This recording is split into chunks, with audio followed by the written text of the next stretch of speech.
First of all, what is fasting? Fasting is simply any period of time that you're not eating. And you have to understand that this is normal.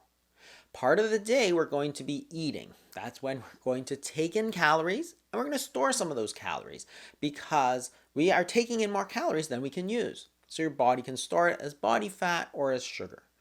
When you don't eat, when you're fasting, that's a signal to take those calories out of storage and to use it for energy. And our body has the ability to do that. There's nothing unusual about it. That's why you don't die in your sleep every single night. And this is just normal. You need to balance feeding and fasting. Part of the day you're going to store calories, part of the day you're going to burn calories. If you don't keep them in balance, if you're storing calories all the time, you might gain a lot of weight. And this is normal. That's why we have the word break fast or breakfast.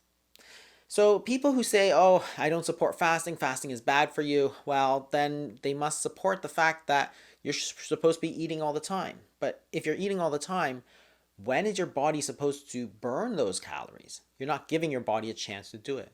That's all we're talking about. And it's been done for thousands of years. There are fasting traditions that have gone back thousands of years. We know it's safe. We know it can be done well, safely, and in many cases, to great benefit. The other important thing to understand is that fasting is voluntary. You're always in charge of the process. Starvation is not voluntary. You don't have food, you don't know where it's coming from.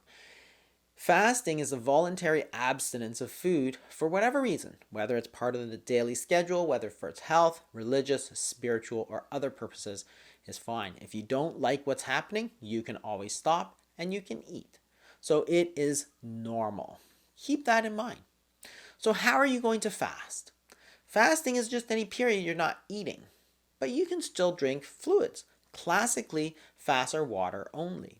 But there's many variations that you can use. In fact, you can take a lot of fluids such as green teas, herbal teas, or coffee without sweeteners or sugar or cream. And they have no calories, so they're not really going to break your fast. Because they have no energy, your body is still going to need to use some of those calories.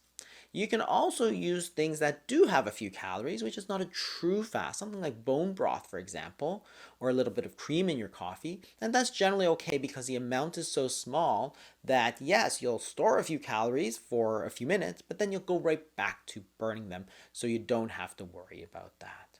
Why should you fast? There's actually a number of very good reasons why you should fast. One is that it creates a structure to your eating day. A lot of us don't know how to eat anymore. In the 1960s, 1970s, it was very easy. You ate breakfast, you ate lunch, you ate dinner, and that's it. You didn't eat in your car, you didn't eat at the movie theaters, you didn't eat anywhere else. If you wanted a snack, your mom would say, no, you're going to ruin your dinner. If you wanted a bedtime snack, your mom would say, no, you should have ate more at dinner. There were just periods of time that you eat. Now, people are confused. They think they can eat any time they want. And they can eat as often as they want, and it won't make any difference. The truth is that it does. If you eat more frequently, it's a lot easier to eat more. If you're eating when you're not hungry, well, there's a good chance you're going to be eating foods that you shouldn't be eating. Second, it builds dietary consistency. If you're eating the same 1 or 2 or 3 meals day in, day out, giving yourself that good period of fasting, well, you're going to be consistent, and consistency is the key to getting results. But even more important, consistency builds habits. If you get into habits, you don't need willpower. And that's so important. Think about brushing your teeth. You don't have to will yourself to brush your teeth. It's such a habit that you just naturally do it.